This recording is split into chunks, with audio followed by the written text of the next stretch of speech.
This meeting is being recorded. Hey everyone, Christopher Mick with the Hudson Area Public Library.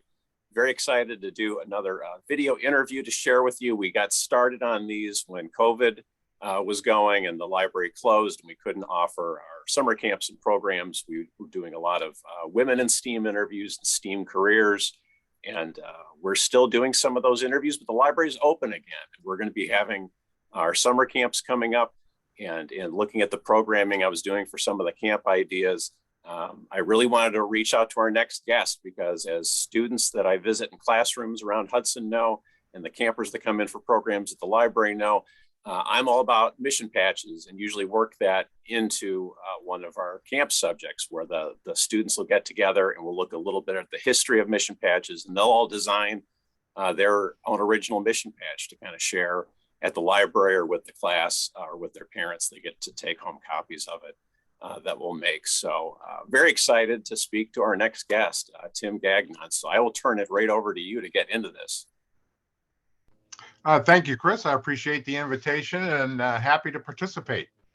Let's share the screen and we'll start with the first slide. Sure thing. Yeah, because I did the test. I was doing slideshow, and if it did. All right. Okay. Well, to get started, this is my logo. It is the view of Kennedy Space Center, Pad A, from across the river in Titusville. And I designed this because the very first launch I ever saw in person was Apollo 17 in 1972, and we'll get into that with some details. So that's the rocket I depict here.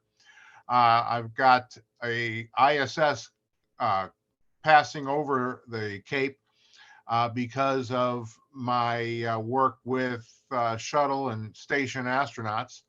And then the two stars represent my two grandsons. And it just seemed fitting to have the front window to the universe, as I like to call it, for my logo here in Titusville. Next slide. Now, in 1972, I very, very much wanted to see an Apollo launch. The program was ending. And so I sent a letter to my state U.S. Senator, Abraham Ribicoff, and asked him if he would arrange with NASA to invite me to the launch. Now, quite honestly, I'm 16 years old. I'm hoping they say yes, but I wasn't expecting they would. My parents weren't expecting they would. But son of a gun, they said yes. So I had to write back and then say, could you invite my father? Because I'm 16, I can't rent a car, I can't rent a hotel room. You know, this stuff wasn't done in the 1970s. And so we were invited to the Apollo 17 launch. Next slide. The picture on the right is what I took with my little Kodak Instamatic camera. And the picture on the left is a similar view, but done by a professional NASA photographer. But I swear that little itty bitty rocket that's in my snapshot looked as big and impressive as the one on the left. Next. It's the evening of December 6th. My dad and I are at the VIP bleachers next to the VAB to watch the launch. That's Apollo 17 on the pad behind us and between us. One little public service announcement: don't wear polyester to Florida. My father was dressed appropriately for the occasion, but you know, I was always raised that when it's an important thing, you dress up, and right. I had a tie on, I had a jacket on, and I was dying. It was so hot. Oh. But it was just such an amazing experience. Next slide.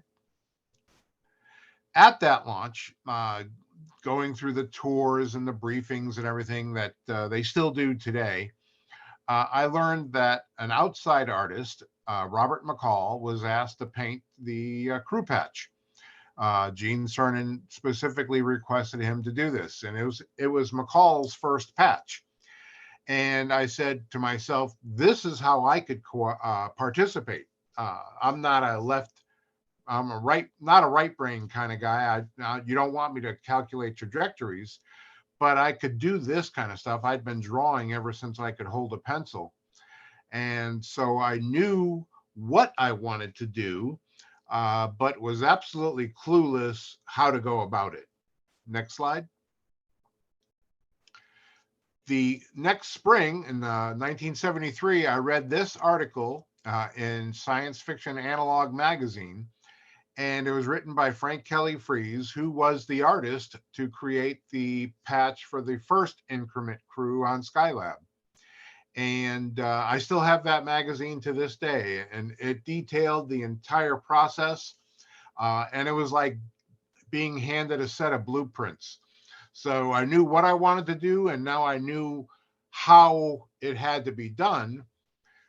So I began writing to astronauts asking if I could create their mission patch. And I always received a kind response, and it was always negative. I mean, I'm 16 years old. I'm not an established artist by any means. And but I was on my journey, and it took longer than I expected. Next slide. The first opportunity was in the summer of '73. During the second increment, Alan Bean's crew, the leak developed in the reaction control system on the service module. And so NASA had already thought about having a plan in place to do a rescue should anything happen. So they started implementing that plan. I learned that Vance Brand and Don Lind were going to be the rescue crew. And so I sketched out my idea of a rescue patch and mailed it off to Vance Brand in early August. And in early September, I received a nice letter back from him thanking me for my proposal, but that it looked like the mission was not necessary because they had developed a workaround to isolate the leaking thrusters, and the crew did in fact complete their mission and make it home safely. But fast forward to 2017, I'm at Space Fest in Tucson, and I see Vance Brand and his wife there, and I said, "Sir, you have no reason to remember this, but in 1973, I wrote to you and sent you a patch for Skylab Rescue. And I just wondered if you remembered it." And his wife spoke up and said, "I know exactly where that is." And 44 years after I sent it to him, he mailed it back to me. Oh, wow. And I mean, I hadn't seen this thing for 44 years. So Right. I kind of remember what it looked like, but I hadn't seen the original artwork. Yeah. But as you can see, it was done with crayons and colored pencils and thin magic markers, black pens for the lettering. And it wasn't a bad design. It wasn't as cool as some of my more recent stuff, but apparently he liked it enough to keep it for 44 years. And so if that mission had flown, that could have very well have been my first patch to fly in space. Oh, that's a fantastic story. Yeah, next slide. I was still stunned. So in 1982, I've now been getting rejection letters for around 9 years now. I already started writing to shuttle crews. And many of the times they would say that they had already chosen an artist, and that artist was Robert McCall. So I said, well, I'm going to go right to Robert McCall, and I'm going to ask his advice. And he wrote back at the bottom of my letter these words that said, "To achieve success, evaluate your talents honestly, set your goals realistically, work tirelessly at your art and love every minute of the work, study the great art of the past, come back from inevitable failures and disappointments with courage, and work relentlessly." And he wished me the best of good fortune. And to be quite honest, and I still have this letter, it's still hanging in my office today. I have an original Robert McCall sketch on the envelope because that's how he sent it back to me. And quite honestly, it was not what I wanted to hear. I was hoping, call this guy in Houston and he'll take care of you, use my name, and you'll be all set. No, it turned out it was not the advice I wanted, but it was the advice I needed. And today, after all these years of working with astronauts, when somebody asks me that same type of question, these are the words I share with them, because it made sense. I did all these things and I was successful. I just wasn't as successful as quickly as I'd hoped to be. Next slide.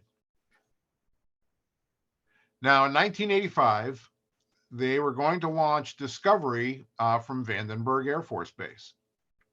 And so I wrote to Bob Crippen, reminded him that he had said no in 1980 for the STS-1 patch, because Bob McCall designed that one as well.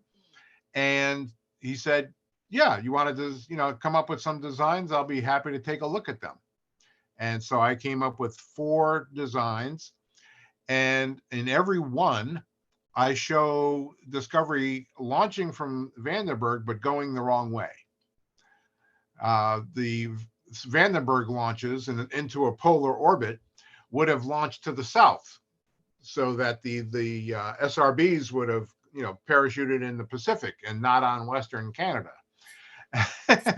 And but from this effort, and of course, the STS-62A mission was canceled when Challenger happened. And so that was another lost opportunity. But I did learn that the crew had a favorite design, and that was the one with the eagle. And so during the pandemic, when everything is locked down, I was able to reach out to Mike Mullane and Bob Crippen and Jerry Ross. And I said, we never got to finish this. Wouldn't it be fun, just as an artistic exercise, to finish the patch and in the way that artists and crews work together to do that? And so we took up from that eagle design from 1985, and we developed it into this patch. And then I contacted NASA's official patch supplier, AB Emblem, and I had them make the patch exactly the way they would have in 1986 when the mission flew, with the extra Sonon tab for the payload specialist, the right size and all that. But I added my initials and that of my brother from another mother, Jorge Kartz, to the patch, because I didn't want anybody years from now to say that this is an official NASA patch. Oh, sure. NASA would never have let artists put their initials on their patches quite so obviously. But I was able to close that circle. And Crip sent me a nice email saying, "Beautiful patch. I wish we got a chance to use it." Next slide. Now, in 2004, 31 years after I started writing, I finally got a yes. John Phillips was the flight engineer for Expedition 11. He was launching on a Soyuz with Sergei Krikalev, and Sergei Volkov was supposed to launch on STS-121 and join them on that mission. That was the plan in early 2004 for Expedition 11. And so I started the process again of sketching out some ideas. And B and D had some potential. A and C were, just a little bit too busy, especially C. I mean, I got the trajectories from Kazakhstan up to the station, and I got the trajectory from Florida up to the station. So it was just a mishmash. That design was never going to happen. Next slide. I got feedback from the crew. We like this, we don't like that. And one of the first things that Sergei Krikalev had requested, because he had been a member of the STS-1 crew, and they had requested the radio call sign Alpha for the station, he wanted a stylized Greek letter Alpha in the patch. And so we just decided to make it one of the trajectories of launch that goes into the first number 1 for Expedition 1. And then the other launch plume would have indicated the rest of the crew launching from a different side of the world, and they meet up on orbit to form Expedition 11. And the 2D patch, I liked it, and the crew thought it was a pretty design, but they said with the angle of the ISS and the burst of sunrise coming over the horizon, it looks almost like the ISS just dropped a bomb on a city. Oh. And so I learned that visuals can be interpreted multiple ways, and so you have to be very careful that the patch is not seen a way you did not intend it to be seen. Mm-hmm. So, and the ISS and MKC, the MKC is the Cyrillic letters for ISS. And that I designed a curved top like that to fit the names, but also I assume they might wear it on their right shoulder of their flight suit. Next slide. Now, my last rendition that I sent to John in Houston was the patch, the illustration on the left, and cut and paste was actually cutting and pasting. If you look closely at the letters, they're Helvetica stick-on letters, and I had to do some surgery to make them Cyrillic letters for both Sergei Volkov's and Krikolov's last name. And in December of that year, John sent me the image on the right, and he said that it still looks like enough of like what you created that you can proudly claim ownership. And it was a very satisfying experience. I mean, I was over the moon. Of course, I was done in September of 2004, but the patch wasn't unveiled until 2005 in February, when they had the pre-flight crew press conference. So you can imagine how agonizing that time period was, because I couldn't talk about it. Mm-hmm. That was one of the NASA rules. I couldn't share the artwork. I couldn't say a word, because, you know, if I had, they could have very well have just dropped my idea completely and gone with something else. And so that was the first time I had the experience of finishing something and then waiting months for it to, you know, be publicized. And not a pleasant experience, but ultimately gratifying when it happens. Next slide. Now, when the mission flew, it turns out that it looked like Volkov was not going to fly due to payload requirements and everything else. And ultimately, it was the right decision, because STS-121 was delayed a year because foam came off the tank on STS-114. It didn't strike the orbiter, but they still realized they had issues to resolve before they could clear 121 to fly. So Expedition 11 flew with just Sergei Krikalev and John Phillips. Sergei Volkov, who is the son of Alexander Volkov, another cosmonaut, joked that they put the sun on the patch for him because he was the son of a cosmonaut. That's good. Next slide. Now, when Expedition 11 was unveiled and I was able to talk about it, I received an email from Dr. Jorge Carts, who's a orthopedic surgeon in Spain, and he congratulated me on the accomplishment and shared that he too had long dreamed of designing a patch. I said, well, thank you very much, obviously, but I don't know if this will ever happen again. But if it does, why don't we collaborate? And this way you can realize your dream as well.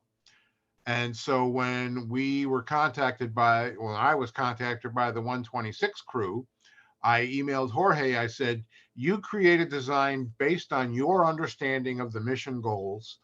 I'll create a design based on my understanding. We'll send both to the crew and see what they like. And they responded with feedback about what they liked, what they didn't, what they wanted us to try. And the next slide.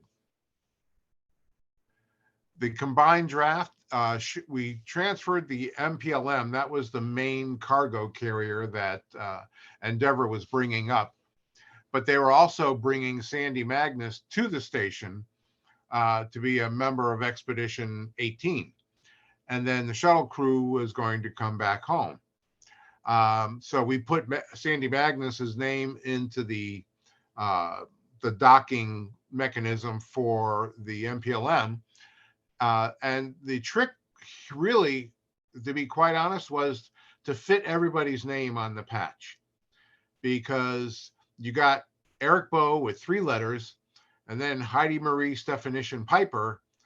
And, you know, there's a couple of astronauts with hyphenated names. I'm just glad there was only one, because I don't know how we would have done that. Right. It would have had a circle or something else, but we were able to make it fit. Now, the trick is when you're dealing with embroidery, one of the specifications is the patch is about 4 inches high.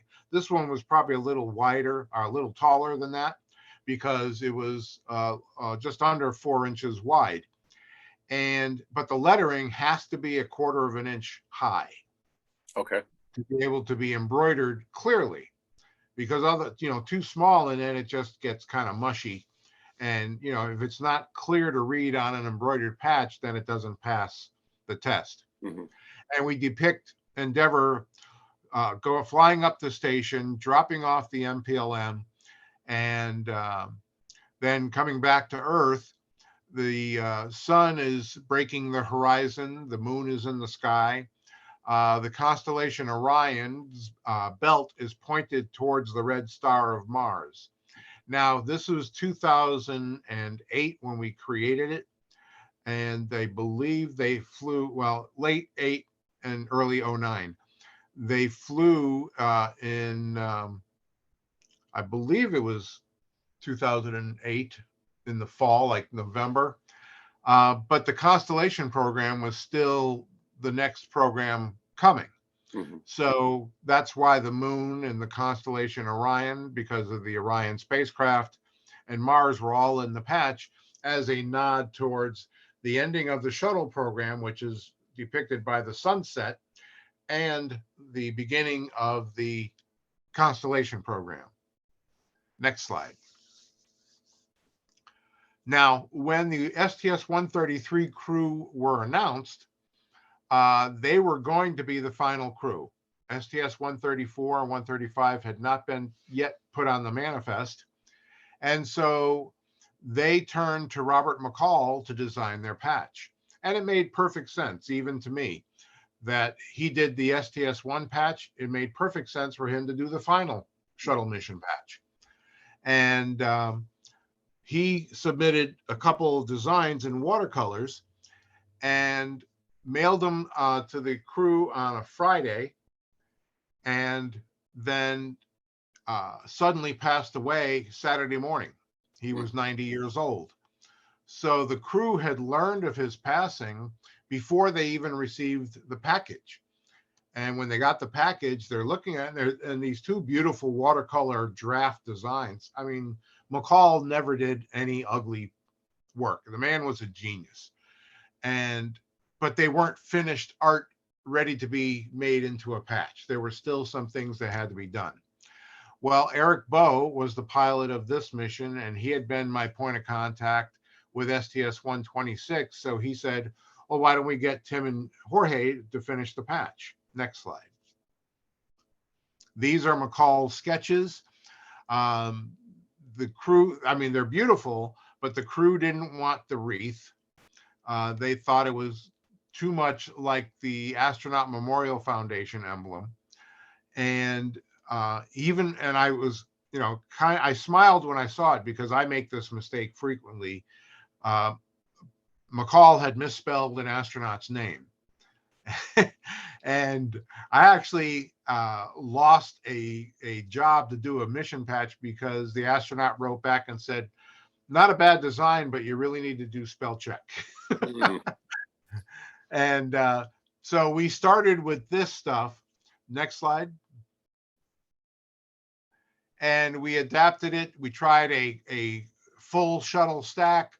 And I thought the wreath looked really nice. But, you know, I have learned, and one of the reasons I've been as successful is I learned to let go, because it's not my patch, it's their patch. So I make suggestions based on experience, but they make all the decisions. And so the wreath was canceled. And they, as an homage to Mr. McCall, they wanted to keep the original sketched orbiter in the patch. Next slide. And we dropped the name of the orbiter as well, because, you know, God forbid, it could have been bumped to Atlantis or Endeavor, you know, with any kind of processing delays.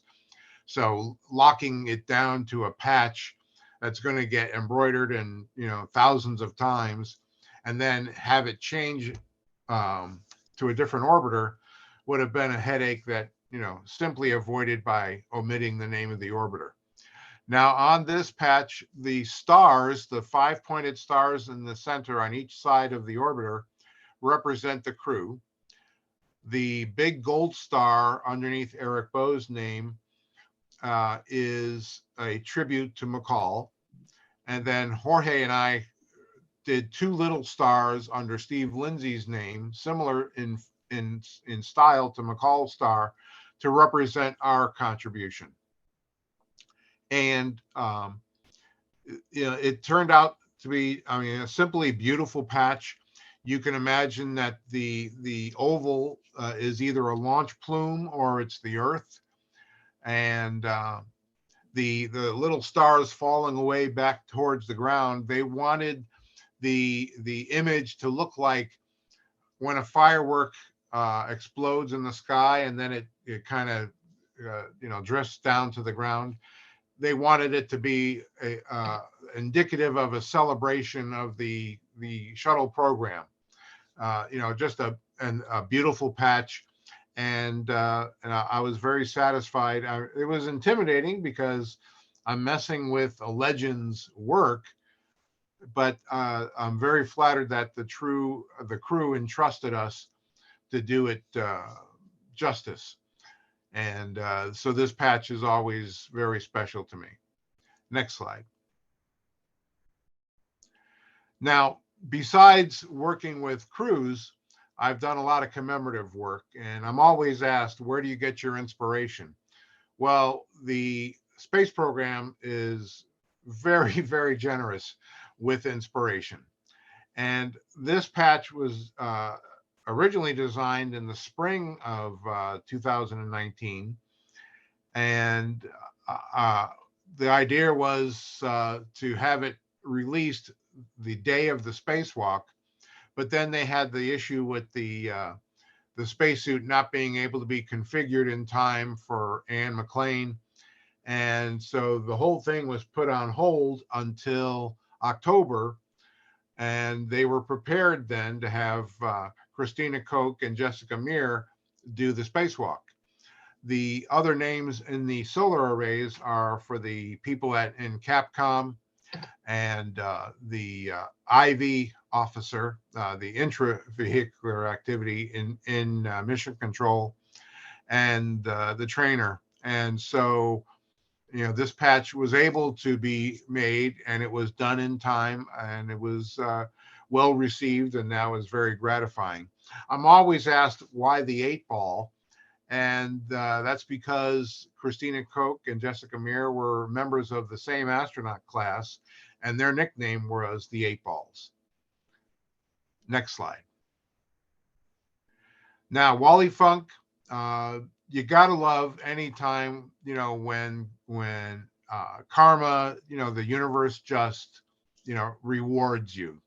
And it was very gratifying to see that Wally Funk got her trip to space. You know, we could argue all day long, is she an astronaut? Is she not an astronaut? Well, she's a Blue Origin astronaut.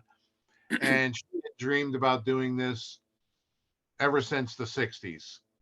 And the Mercury 13 was not a name known in the early 60s when they had been tested in the Lovelace Clinic.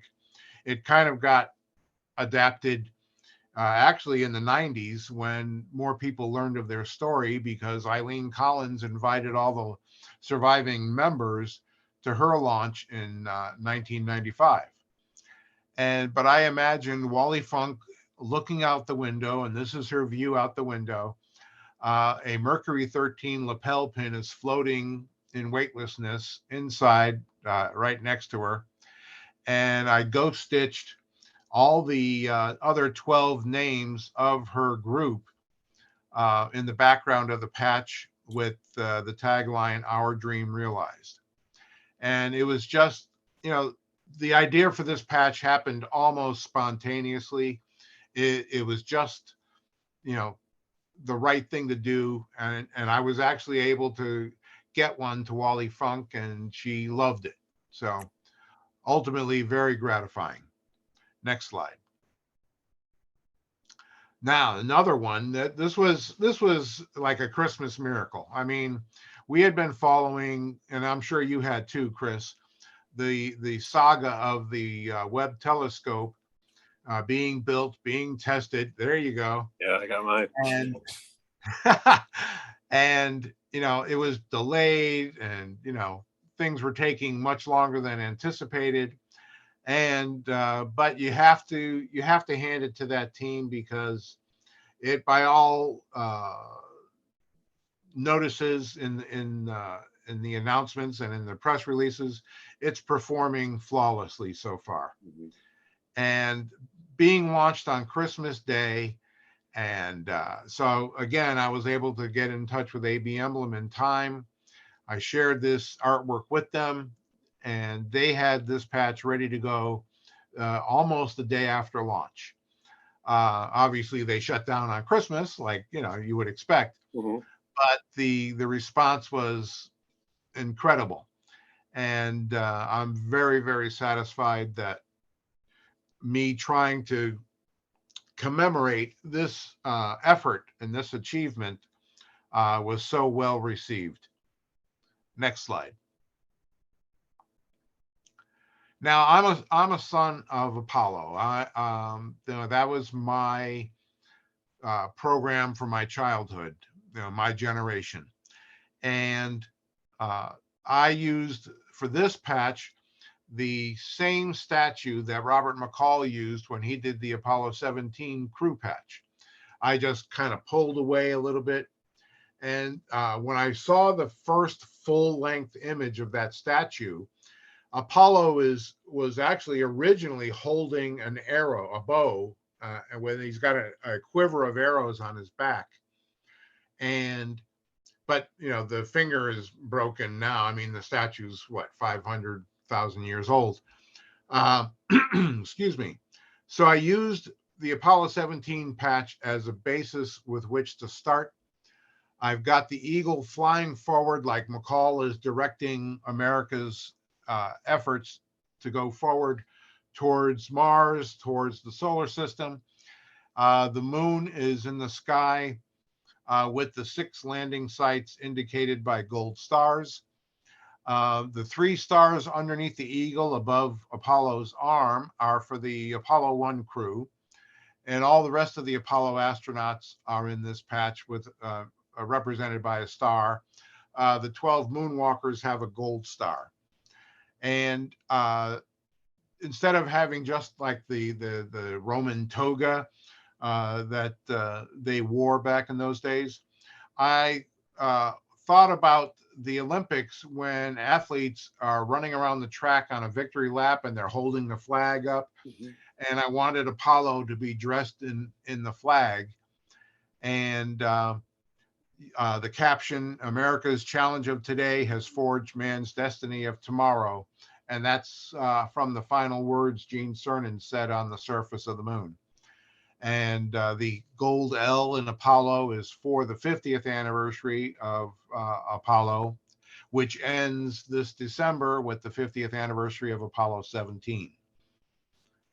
Next slide. Now, when I enjoy talking to students, because I tell them that while I am inspired by Apollo, and that was, what got me excited as a kid, you guys are the Artemis generation. And I wanted to depict Artemis, Apollo's twin sister, as a powerful warrior in her own right. And she is dressed in the American flag colors, and she's the guardian of the moon and the guardian of the hunt. And she is standing in front of the moon, which is our destination to go back, but she's aiming her arrow, which is the Space Launch System, towards Mars. And the Latin, which is Google Translate, and I wouldn't be surprised if it's not exactly correct, is to the moon and Mars. And I'm very grateful that this generation, the Artemis generation, seems to enjoy this patch as much as I enjoyed Apollo. Next slide. And I always finish it up when I present to students that if I was able to do this, then they can do anything. You never let go of your dreams. Don't just roll over and quit if somebody says it's either too difficult or you won't be able to do it. If you feel in your heart that passionately about something, you just keep at it. I mean, my dream took 31 years to accomplish, but that was honestly because of the obstacles I put in my own way. I mean, I quit college and I never went to art school. And, I benefited from having a natural ability and wonderful people to collaborate with. Every patch is a team effort. It's a team with the crew. It's a team with all the artists involved. And that's really my favorite part about doing this, is the memories I have with these people. And they can do, your students and the kids that you're going to share this with can do anything they want. That's awesome, Tim. Thank you so much. My pleasure. My pleasure. Did you have any questions before we sign off? Well, no, I mean, I was going through because I have to full disclosure. I have several of your patches. I love your EAA. Yeah, that was a fun project too. Coming full circle to work with the Apollo astronauts, for the anniversary there. And then I know you must be excited for Artemis getting going, because there might be some moon mission patches in your future. I would love, even if I only get to do one Artemis patch, I would be ecstatic. To have my artwork carried to the moon, that would be awesome. And that would, honestly, if that gets to happen, that might be the final one. Who knows?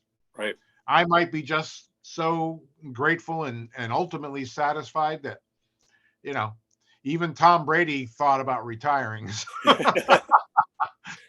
Well, you got a lot of people like me, and I think the students here in Hudson rooting for you to kind of come full circle, seeing you at that Apollo 17 launch. And if you got to do an Artemis lunar landing patch, I think that would just be, call it poetic justice or fitting or whatever you want to say. But I think that would, I'm rooting for you to get that. I really hope so. But you know what? When I researched this over time, even after I started designing them, artists really never got to do very many patches. I think besides McCall, who has done a very good number of patches, most of them did one patch, maybe two. Mm-hmm.